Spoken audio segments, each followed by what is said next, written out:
बच्चों, कैसे हैं आप सब? आशा करती हूँ आप सब अच्छे होंगे, स्वस्थ होंगे। स्वागत है आपका इस कक्षा में। आइए आज हम पढ़ते हैं व्याकरण का पाठ 5 संज्ञा यानी नाउन। संज्ञा क्या होती है? तो जो भी हमारे आसपास हमारे चारों तरफ है ना, यानी कि इस पृथ्वी पे इस प्लैनेट पे जितने भी वस्तुएं हैं वो सब संज्ञा। चाहे वो वस्तु है, चाहे वो व्यक्ति है, चाहे वो प्राणी है, चाहे वो जगह है, चाहे वो इमारत है, कुछ भी है, एवरीथिंग इज नाउन यानी संज्ञा। क्योंकि हर चीज का कुछ ना कुछ नाम होता है। ठीक है, जैसे जैसे ये एक पेन है ना, ये बोर्ड है, इस तरह से तो हर चीज का कुछ ना कुछ नाम होता है। तो आइए विस्तार से हम जानते हैं, समझते हैं कि संज्ञा क्या होती है। तो इस संसार में अनेक प्राणी, वस्तुएं, स्थान या भाव होते हैं। ठीक है, तो उन सबका कोई ना कोई नाम अवश्य होता है। जो शब्द इन नामों का बोध करवाते हैं वे संज्ञा कहलाते हैं। ठीक है, अब देखिए आप यहाँ पे कुछ उदाहरण दिया गया है बड़ा अच्छा सा। सर्दी के दिन थे। एक दिन नमन और रेणु अपने माता पिता के साथ चिड़ियाघर गए। उन्होंने वहां भालू, शेर, चीता, बंदर, मगरमच्छ आदि देखे। चिड़ियाघर घूमने के बाद नमन और रेणु ने अपने माता पिता के साथ एक पार्क में बैठकर खाना खाया। सभी के चेहरों पर खुशी थी। इन वाक्यों में रंगीन छपे शब्द नाम है। इन्हीं नामों को संज्ञा कहा जाता है, यानी अर्थात नाम ही संज्ञा है। नाम अनेक प्रकार के होते हैं। ऊपर दिए गए वाक्यों में निम्नलिखित शब्द नाम है। ठीक है, अब इनमें प्राणियों के नाम आए हैं। क्या क्या नाम आए हैं प्राणियों के? नमन, रेणु, माता पिता, भालू, शेर, चीता, ठीक है, बंदर और मगरमच्छ। अ- अब इसमें वस्तुओं के नाम। वस्तु क्या है? वस्तु खाना है ना। स्थानों के नाम। स्थान कौन सा है? स्थान पार्क है। भाव, भाव कैसा आया है? सर्दी का भाव आया है, खुशी का भाव आया है। तो प्राणी, वस्तु, स्थान, भाव, इनको संज्ञा कहते हैं। तो अगर हम परिभाषा की बात करें तो इस प्रकार संज्ञा वे शब्द हैं जो किसी प्राणी, वस्तु, स्थान और भाव का बोध कराते हैं। आगे चलते हैं संज्ञा के भेद। संज्ञा के निम्नलिखित 5 भेद होते हैं। व्यक्तिवाचक संज्ञा, जातिवाचक संज्ञा, भाववाचक संज्ञा और द्रव्यवाचक संज्ञा तथा समूहवाचक संज्ञा। ठीक है, तो अब हम इनके बारे में विस्तार से जानेंगे। सबसे पहले हम पढ़ेंगे व्यक्तिवाचक संज्ञा। अब व्यक्तिवाचक संज्ञा में जो है यानी प्रॉपर नाउन, जिस शब्द से किसी विशेष प्राणी, वस्तु या स्थान के नाम का बोध होता है, यानी कि जिस शब्द से किसी भी प्राणी, विशेष, विशेष मतलब महत्वपूर्ण, इम्पोर्टेंट, तो विशेष प्राणी, वस्तु या स्थान के नाम का बोध होता है वो व्यक्तिवाचक संज्ञा कहलाता है।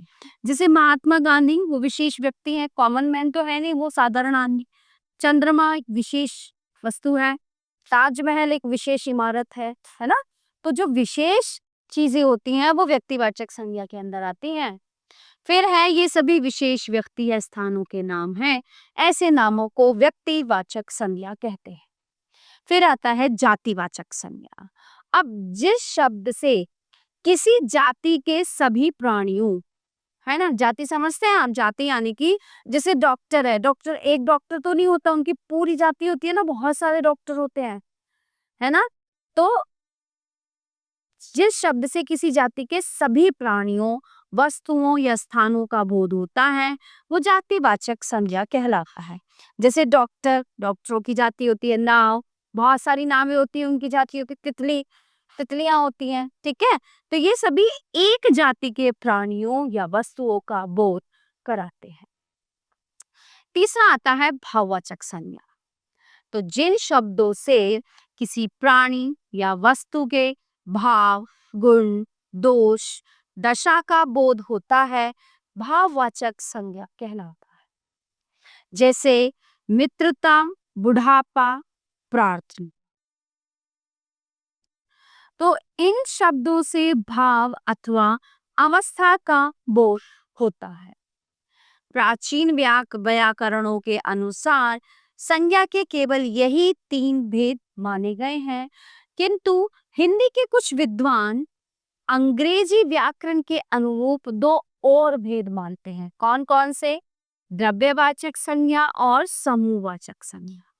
वस्तुतः ये दोनों जातिवाचक संज्ञा के ही उपभेद माने जाएंगे। ठीक है कि अब द्रव्यवाचक संज्ञा क्या होती है? मटेरियल नाउन, यानी कि जिन शब्दों से किसी द्रव्य, धातु अथवा पदार्थ का बोध होता है, द्रव्यवाचक संज्ञा कहलाते हैं। जैसे दूध हो गया, है ना, लकड़ी हो गई और कागज। तो किसी भी द्रव्य, धातु या कोई भी पदार्थ होता है तो वो किसके अंदर आता है? मटेरियल नाउन, यानी कि द्रव्यवाचक संज्ञा के अंदर।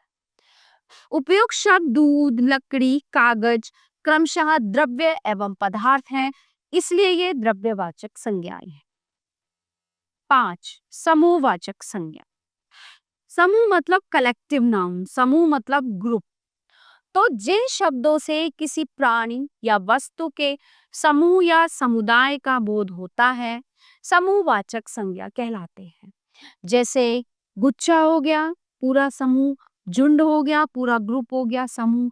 कक्षा, कक्षा पूरे ग्रुप में होती है ना। सेना, ठीक है।